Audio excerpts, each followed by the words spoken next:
परिसीमन, महिला आरक्षण बिल और वन नेशन वन इलेक्शन की तैयारी चल रही है क्या? उधर उद्धव के 6 सांसद गए, इधर ममता के हाथ से टीएमसी गई। इंडी गठबंधन में तो क्या ही चल रहा है बॉस, अलग ही लेवल पर। देश में 2029 तक चुनावी व्यवस्था में बहुत बड़े बदलाव के लिए कई मोर्चों पर एक साथ तैयारियां चल रही है। हम जिन चीजों को देख पा रहे हैं उसके मुताबिक अगर सब कुछ जैसा दिख रहा है वैसा हुआ तो चुनाव में 3 बड़े बदलाव देखने को मिलेंगे। और ये बदलाव कौन कौन से होंगे मैं आपको जल्दी से बता देती हूं, और उसके बाद आगे आपको बताऊंगी इन बातों का जिक्र आज मुझे क्यों करना पड़ रहा है। पहला संभावित बदलाव, 2029 तक लोकसभा की सीटें बढ़कर 824 हो सकती हैं। दूसरा संभावित बदलाव, 2029 तक लोकसभा में महिला सांसदों की संख्या 33% हो सकती है। और तीसरा संभावित बदलाव, 2029 में वन नेशन वन इलेक्शन की परंपरा फिर से, शब्द याद रखिएगा, फिर से शुरू हो सकती है। और ये फिर क्यों कह रही हूं मैं? क्योंकि देश में वन नेशन वन इलेक्शन की ये परंपरा 17 सालों तक चलती रही। जब देश में 1952 में संविधान लागू हुआ उसके बाद से लगातार 17 साल तक देश में वन नेशन वन इलेक्शन की परिपाटी ही चली है। उसके बाद एक बार जो तालमेल बिगड़ा वो बिगड़ता ही चला गया। और ये तालमेल किसने बिगाड़ा ये सबको मालूम है। यानी 1957, 1962 और 1967 तक लोकसभा के साथ ही पूरे देश में राज्यों के भी चुनाव हो जाते थे।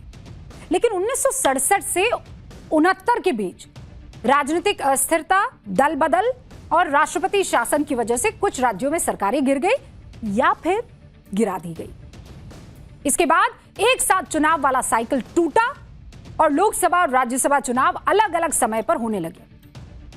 और इसके 2 साल बाद यानी 1970 में लोकसभा समय से पहले भंग कर दी गई। 71 में अलग चुनाव होने लगे और तब से अभी तक 2026 तक देश हमेशा चुनावी मोड में ही रहा है। यानी कांग्रेस की सरकार के टाइम पर, और कांग्रेस की ही सरकारें उस टाइम थी, जब सरकारें गिरा दी जाती, राष्ट्रपति शासन लगा दिया जाता, समय से पहले चुनाव करवा दिए जाते। और आज वही कांग्रेस जो है वो वन नेशन वन इलेक्शन को लेकर पत्ते अपने सीधे तौर पर खोलती नहीं है। और इसीलिए मोदी सरकार की पूरी कोशिश है कि 2029 तक वन नेशन वन इलेक्शन वाली ये व्यवस्था को दोबारा शुरू कर दिया जाए। और इस बात के संकेत चुनाव आयोग के फैसलों से भी हमें मिल रहे हैं। मीडिया रिपोर्ट के मुताबिक चुनाव आयोग ने केंद्र सरकार से 500 करोड़ रुपए से ज्यादा की रकम मांगी है। अब इन पैसों का इस्तेमाल होगा किस चीज में, क्या लगता है? ईवीएम खरीदने में, क्योंकि पुरानी ईवीएम जो है उसको अपग्रेड करना है तो वो पैसा वहां पर लगेगा। चुनाव आयोग को ईवीएम खरीदने की जरूरत एक फैसले की वजह से भी पड़ गई है। चुनाव आयोग ने फैसला लिया है कि अब किसी भी पोलिंग स्टेशन पर 1200 से ज्यादा वोटर नहीं होंगे। कितने से ज्यादा नहीं होंगे? एक पोलिंग स्टेशन 1200 से ज्यादा वोटर नहीं होंगे। इलेक्शन कमीशन ने यह फैसला इसलिए लिया है ताकि हमारे देश के वोटर लंबी लंबी लाइनों में जो ये लगते हैं वो ना लगे, भीड़ ना हो, भगदड़ जैसे हालात ना बने। पोलिंग स्टेशन पर शांति से और सुरक्षा से, बगैर किसी हिचक के, बगैर किसी धक्का मुक्की के जाकर आप अपना वोट डालाएं। तो उसके लिए कम लोग जरूरी होंगे ना, तो 1200 लोग। चुनाव आयोग की इस तैयारी को वन नेशन वन इलेक्शन से जोड़कर क्यों देखा जा रहा है, अब उसे भी समझ लीजिए। मान लीजिए 2029 तक जाते जाते वन नेशन वन इलेक्शन की तस्वीर साफ हो जाती है अगर, तो भाई अचानक पूरे देश में एक साथ चुनाव करना पड़ेगा ना, और चुनाव आयोग के लिए मुमकिन नहीं होगा। अब आप कहेंगे कैसे मुमकिन नहीं होगा? इसलिए मुमकिन नहीं होगा क्योंकि वन नेशन वन इलेक्शन की व्यवस्था में चुनाव आयोग को लोकसभा और विधानसभा चुनाव एक साथ कराने के लिए लगभग बैलेट यूनिट चाहिए होंगे 48 लाख, इतने यूनिट की जरूरत पड़ेगी। कंट्रोल यूनिट चाहिए होंगे 35 लाख और वीवीपैट चाहिए होंगी 34 लाख। खर्च आएगा 5300 करोड़ रुपए का। शायद इसी बात को नजर में रखते हुए चुनाव आयोग अभी से तैयारी में जुट गया है। नई मशीनों की मैन्युफैक्चरिंग में सप्लाई जो है मार्च 2027 तक मंगवा ली जाएगी, ताकि अगर 2029 में वन नेशन वन इलेक्शन हो तो चुनाव आयोग के पास संसाधन कम ना पड़े। ऐसा ना हो कि वो हाथ खड़े कर दे, भैया हमसे तो ना हो पाए। और इसीलिए चुनाव आयोग के खर्च विभाग ने जो खर्च विभाग होता है वो पूरा लेखा जोखा तैयार करता है, उसने चुनाव की तैयारियों के लिए करीब 512 करोड़ रुपए की खरीद की मंजूरी दे दी है। और इसी के बाद चुनाव आयोग ने केंद्र से 500 करोड़ रुपए की मांग की है। अब ये 500 करोड़ रुपए चुनाव आयोग कहां खर्च करने वाला है, ये भी समझ लीजिए आप। रिपोर्ट के मुताबिक चुनाव आयोग इस पैसे का इस्तेमाल लाखों ईवीएम खरीदने में करेगा। चुनाव आयोग ने 3,57,000 बैलेट यूनिट खरीदने की योजना बनाई है। 1,25,000 कंट्रोल यूनिट खरीदेगा, वो भी प्लान है। और बैलेट यूनिट और कंट्रोल यूनिट, इन दोनों को मिलाकर पूरी ईवीएम यानी इलेक्ट्रॉनिक वोटिंग मशीन तैयार हो जाएगी। उसके 3 हिस्से होते हैं। बैलेट यूनिट 3 हिस्से, बैलेट यूनिट, कंट्रोल यूनिट और फिर ये वीवीपैट। तो बैलेट यूनिट और कंट्रोल यूनिट, इन दोनों को मिलाकर पूरी ईवीएम यानी इलेक्ट्रॉनिक वोटिंग मशीन तैयार हो जाती है। अब चुनाव आयोग जो काम करेगा वो तो यही कह रहा है और कर भी रहा है कि हमें अपने ईवीएम और मशीनों को एकदम तैयार रखना है कि कभी जरूरत पड़े तो उसका इस्तेमाल कर ले। लेकिन उद्धव और ममता जो काम कर रहे हैं वो भी तो आपको बताना है। उद्धव और ममता का क्या काम है बताइए। अभी क्या काम है उनका? उनका काम यह है पार्टी को एक रखना, सांसदों और विधायकों को बागी होने से रोकना, लीडरशिप रोल को निभाना, पार्टी को टूटने से बचाना। अगर पार्टी के किसी नेता की कोई नाराजगी है तो उसे दूर करना। लेकिन उद्धव और ममता दोनों नेता अपनी अपनी पार्टी के नेताओं को इस वक्त तो संभाल नहीं पा रहे हैं, ऐसा लग रहा है। उद्धव और ममता बनर्जी का घनघोर राहुकाल चल रहा है, ऐसा लग रहा है। और राहुकाल से बचने का एक ही तरीका है कि रोज अपनी पार्टी के सांसदों और विधायकों को मिले और अगर एक लाइन आगे जाकर कहूं तो उनकी आरती उतारे, उनकी परेशानी को सुने। क्योंकि अगर ये सांसद विधायक नाराज हो गए तो कहीं ना कहीं पार्टी को नुकसान होगा और पार्टी को कहीं नहीं छोड़ेंगे, पार्टी, पद, पैसा सब छीन लेंगे। लेकिन उद्धव और ममता एक अलग ही मूड में दिख रहे हैं और इसका नतीजा दिख भी रहा है। और वो क्या? पहले उद्धव की बात कर लेते हैं। उद्धव की शिवसेना पहले ही दो फाड़ हो चुकी है। किस तरह आधी शिवसेना को लेकर उद्धव ठाकरे जैसे तैसे चल रहे थे, लेकिन अब तो वो भी नहीं है।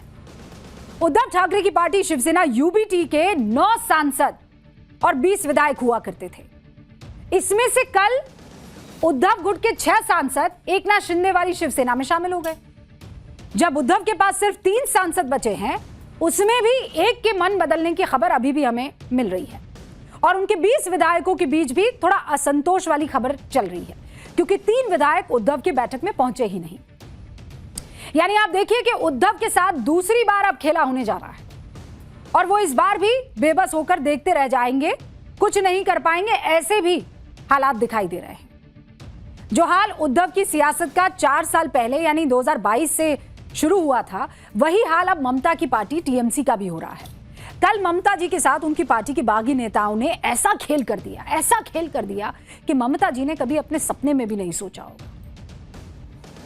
कल टीएमसी के बागी नेताओं ने ममता बनर्जी के हाथ से उनकी पार्टी टीएमसी छीन ली।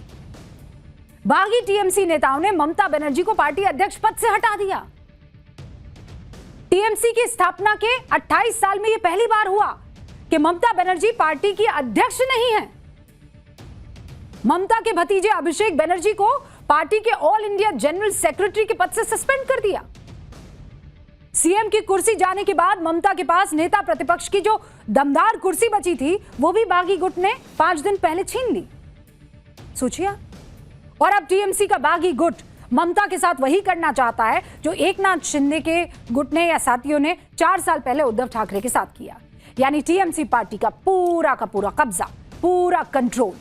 और इसके लिए टीएमसी का बागी गुट स्टेप बाय स्टेप कैसे आगे बढ़ रहा है वो आपको बताती हूं। कल शाम को टीएमसी के बागी विधायक और सांसद कोलकाता के एक होटल में एआईटीसी का स्पेशल सेशन बुलाते हैं, ऑल इंडिया तृणमूल कांग्रेस का। इस सेशन में टीएमसी के 60 बागी विधायक और 20 सांसद शामिल हो जाते हैं। टीएमसी के 500 असंतुष्ट नेता, 16 जिला अध्यक्ष, कई पूर्व विधायक और 70 पार्षद भी इस मीटिंग में शामिल हो जाते हैं। और इस बैठक में टीएमसी की नई नेशनल वर्किंग कमेटी का गठन कर दिया जाता है।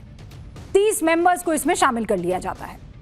टीएमसी की नई नेशनल वर्किंग कमेटी राष्ट्रीय अध्यक्ष कौन है? अरूप रॉय। और पहले इस पोस्ट पर कौन था? ममता बनर्जी।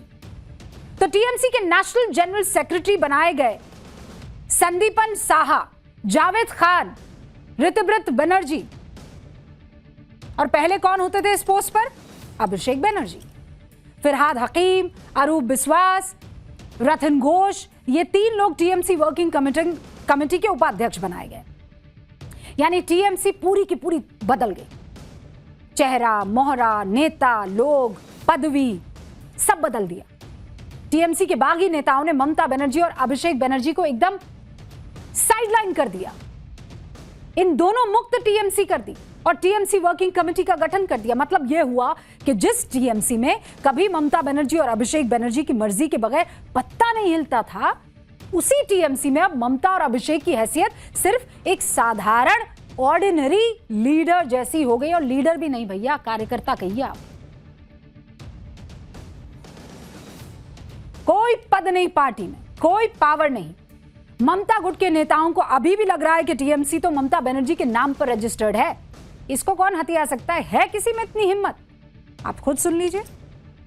ऑल इंडिया तृणमूल कांग्रेस का जो स्पेशल सेशन का आयोजन किया गया था, उस स्पेशल सेशन में डेलीगेट लोग unanimously all India Trinamool Congress committee और एनडब्ल्यूसी इसका चुनाव हुआ है, गठन हुआ है।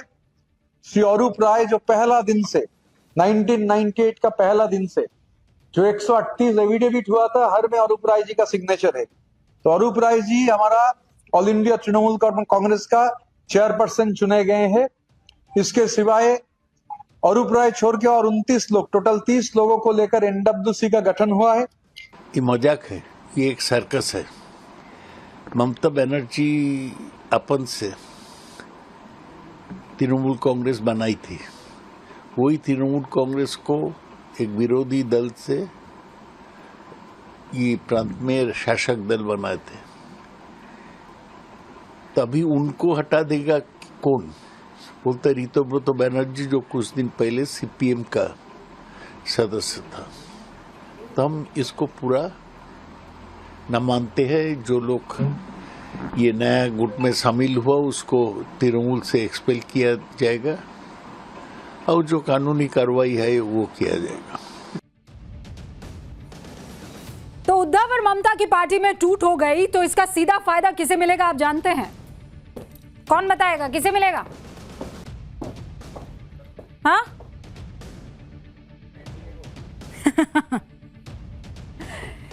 लोकसभा में एनडीए का संख्या बल क्या है? एनडीए के पास है 318 सांसद। ठीक है, ये कैसे हुआ? देखिए 20 आए किसके? टीएमसी के, और 6 जोड़ो इसमें किसके आए? यूबीटी के। तो ये हो गया 318। अब लोकसभा में 2/3 बहुमत जो है वो कितना है? 362। 2/3 बहुमत से कितना कम है एनडीए? तो फिर टूटेंगे तो कहां जाएंगे?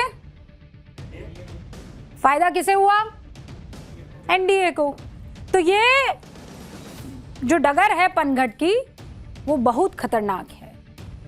और ये तो लोकसभा का इस वक्त मैं बता रही हूं। अब जरा आपको राज्यसभा का बताते हैं। राज्यसभा का डालिए भैया। राज्यसभा में एनडीए का संख्या बल क्या है? हाँ, बहुत बड़े होशियार हो रहे हो आप लोग।